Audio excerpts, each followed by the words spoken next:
ഞങ്ങളുടെ കമ്പനിയിലേക്ക് കുറച്ച് വേക്കൻസികളുണ്ട്. അപ്പോൾ അതിൻ്റെ കുറച്ച് ഡീറ്റെയിൽസ് പറയാം. ഡീറ്റെയിൽസ് എന്ന് പറയുമ്പോൾ ഇപ്പോൾ കഴിഞ്ഞ കുറച്ച് ദിവസങ്ങളിലായിട്ട് ഞങ്ങളുടെ കൂടെ ഒരു ചേട്ടനുണ്ടായിരുന്നു. ആളുടെ കമ്പനിയിൽ ശമ്പളം തീരെ കുറവായിട്ട് കമ്പനി മാറാൻ വേണ്ടി വന്നതാണ്.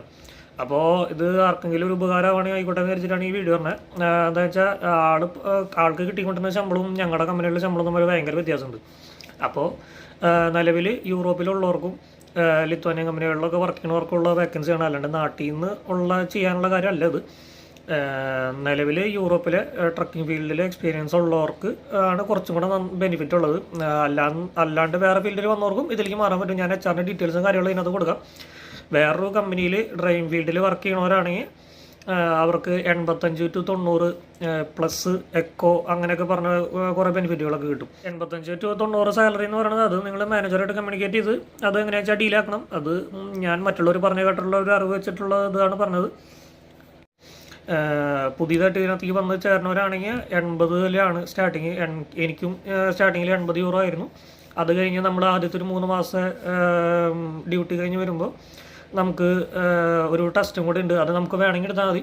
ആ ടെസ്റ്റ് അടിച്ച് നമ്മളതിൽ പാസ്സായാൽ നമുക്ക് 85 യൂറോ സാലറി കിട്ടും. അപ്പോൾ ഞാൻ എൻ്റെ ആദ്യത്തെ 3 മാസം ഷിഫ്റ്റ് കഴിഞ്ഞ് വന്നപ്പോൾ ഞാനത് ടെസ്റ്റ് അടിച്ചു. ടെസ്റ്റ് എന്ന് പറയുമ്പോൾ ഗ്രൗണ്ടിൽ 90 ഡിഗ്രി L, 45 ഡിഗ്രി Y, പിന്നെ റോഡ് ടെസ്റ്റ്, പിന്നെ ടാബിലൊരു എക്സാം, പിന്നെ നമ്മുടെ ഫസ്റ്റ് ഷിഫ്റ്റിൽ നമ്മുടെ പെർഫോമൻസ് നോക്കിയിട്ട് നമ്മുടെ മാനേജർ, നമ്മുടെ കാര്യങ്ങൾ ഡീൽ ചെയ്തുകൊണ്ടിരുന്ന മാനേജർ നമുക്കൊരു സ്കോർ ഇടും. അങ്ങനെ എല്ലാം കൂടെ ചേർത്ത് 35 മാർക്ക് കിട്ടണം. ഗ്രൗണ്ടിലെ ഡ്രൈവിംഗ് ടെസ്റ്റ് നമ്മൾ 7 മിനിറ്റിൽ കംപ്ലീറ്റ് ചെയ്യണം. അതുപോലെ 3 പ്രാവശ്യമാണ് മാക്സിമം ഫ്രണ്ട് എടുക്കാൻ പാടുള്ളൂ. ഓരോ പ്രാവശ്യം ഫ്രണ്ട് എടുക്കുമ്പോഴും നമുക്ക് സ്കോർ ഓരോ പോയിന്റ് ആയിട്ട് കട്ടാവും. അപ്പോൾ അങ്ങനെയുള്ള കാര്യങ്ങളോട് അതിനകത്ത് ശ്രദ്ധിക്കാനുണ്ട്. നമ്മളിപ്പോൾ ഈ ടെസ്റ്റ് എടുത്തിട്ട് അതിനകത്ത് ഫെയിലായി എന്ന് വിചാരിച്ച് പ്രത്യേകിച്ച് കുഴപ്പമില്ല. നമുക്ക് മുമ്പ് കിട്ടിക്കൊണ്ടിരുന്ന അതേ സാലറി തന്നെ കിട്ടും. നമ്മൾ ഇന്ന് ടെസ്റ്റ് അടിച്ച് ഇതിപ്പോൾ പാസ്സാവണോ അപ്പം തൊട്ട് നമ്മുടെ സാലറി കൂടും. അങ്ങനെയാണ് ഇതിൻ്റെ കാര്യങ്ങൾ പറഞ്ഞത്. ടെസ്റ്റ് ഫെയിലായെന്ന് വിചാരിച്ച് നമ്മളിപ്പോൾ ടെസ്റ്റ് എടുത്തു, അതിനകത്ത് നമ്മൾ ഫെയിലായെന്ന് വിചാരിച്ച് നമുക്ക് പ്രത്യേകിച്ച് വേറെ നഷ്ടങ്ങളൊന്നുമില്ല. അപ്പോൾ അത് കൂടെ പാസ്സാവുകയാണെങ്കിൽ നമുക്ക് 5 യൂറോ പെർ ഡേ നമുക്ക് സാലറി ഇൻക്രീസ് ആവും. പിന്നെ എക്കോ സ്കോർ, ADR ലൈസൻസ് എന്നൊക്കെ പറഞ്ഞ് അത് ഇതിൻ്റെ കൂടെ എക്സ്ട്രാ വരും. ഈ 85 എന്ന് പറഞ്ഞാൽ നമ്മൾ ടെസ്റ്റ് പാസ്സായാൽ അത് ഫിക്സ്ഡ് ആണ്. അതേപോലെ വേറെ കമ്പനിയിൽ നിന്ന് മാറി വരുന്നവർക്ക് സ്റ്റാർട്ടിങ് സാലറി തന്നെ 85 കിട്ടും. പിന്നെ അവർക്കത് 90 വരെ ആകും എന്നാണ് എൻ്റെ ഒരു അറിവ്. പിന്നെ ഇവിടെ ഓൾറെഡി ട്രക്കിംഗ് ഫീൽഡിൽ എക്സ്പീരിയൻസ് ഉള്ള ആൾക്കാരാണെങ്കിൽ അവർക്ക് എന്താ 500 യൂറോ എന്തോ വെൽക്കം ബോണസ് അങ്ങനത്തെ സംഭവങ്ങളൊക്കെ ഉണ്ട്. അതിൻ്റെ ഡീറ്റെയിൽസൊക്കെ മാനേജറോട് നേരിട്ട് വയ്ക്കുക.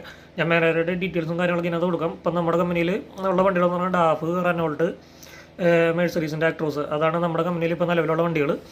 അതിനകത്ത് കൂടുതലും പുതിയ വണ്ടികൾ റെനോൾട്ടാണ്.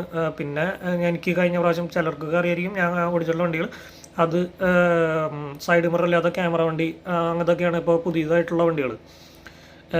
പിന്നെ നമുക്ക് മാക്സിമം 3 മാസമാണ് നമുക്ക് കണ്ടിന്യൂസ് വർക്ക് ചെയ്യാൻ പറ്റുക. 3 മാസം കഴിഞ്ഞാൽ ഒരാഴ്ച അല്ലെങ്കിൽ 2 ആഴ്ച നമ്മൾ എന്തായാലും ലീവ് ഇറങ്ങണം. അത് കമ്പനിയുടെ റൂളാണ്. അത് കഴിഞ്ഞാൽ നാട്ടിൽ പോകണവരാണെങ്കിൽ നമുക്ക് 7 ആഴ്ച വരെ ലീവ് കിട്ടും. നാട്ടിൽ പോയിട്ട് വരാം. ഇല്ലയെന്നുണ്ടെങ്കിൽ ഇവിടെ തന്നെ സ്റ്റേ ചെയ്യണവരാണെങ്കിൽ ഇവിടുത്തെ സ്റ്റേ ചെയ്യാം. ഇല്ലയെന്നുണ്ടെങ്കിൽ ഏറ്റവും ചുരുങ്ങിയത് ഒരാഴ്ച അല്ലെങ്കിൽ 2 ആഴ്ചയ്ക്കുള്ളിൽ തിരിച്ച് വണ്ടിയിൽ കയറാം. അങ്ങനെയൊക്കെയാണ് ഇവിടുത്തെ കാര്യങ്ങൾ. ആഴ്ചയിൽ 300 യൂറോ വെച്ച് നമുക്ക് അഡ്വാൻസ് മേടിക്കാൻ പറ്റും.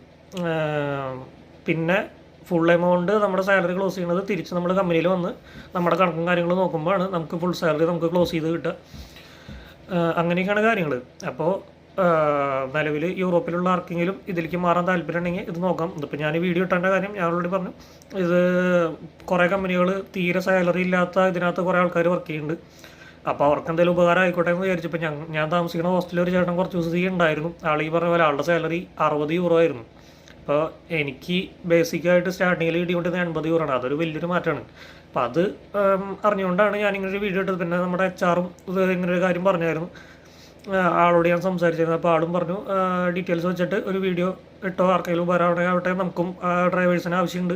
നമ്മൾ വണ്ടികളുടെ എണ്ണം കൂട്ടിക്കൊണ്ടിരിക്കും. ഇപ്പോൾ ഞങ്ങളുടെ കമ്പനിയിൽ 900 വണ്ടിയോ മറ്റാണോ ഉള്ളത്. ഇപ്പോൾ വീണ്ടും ഒരു 200 വണ്ടിക്ക് കണ്ട് ഓർഡർ കൊടുത്തിട്ടുണ്ടെന്ന് പറയുന്നുണ്ട്. അപ്പോൾ അങ്ങനെയൊക്കെയാണ് കാര്യങ്ങൾ. അപ്പോൾ ആർക്കെങ്കിലും താല്പര്യം ഉണ്ടെങ്കിൽ നോക്കാം.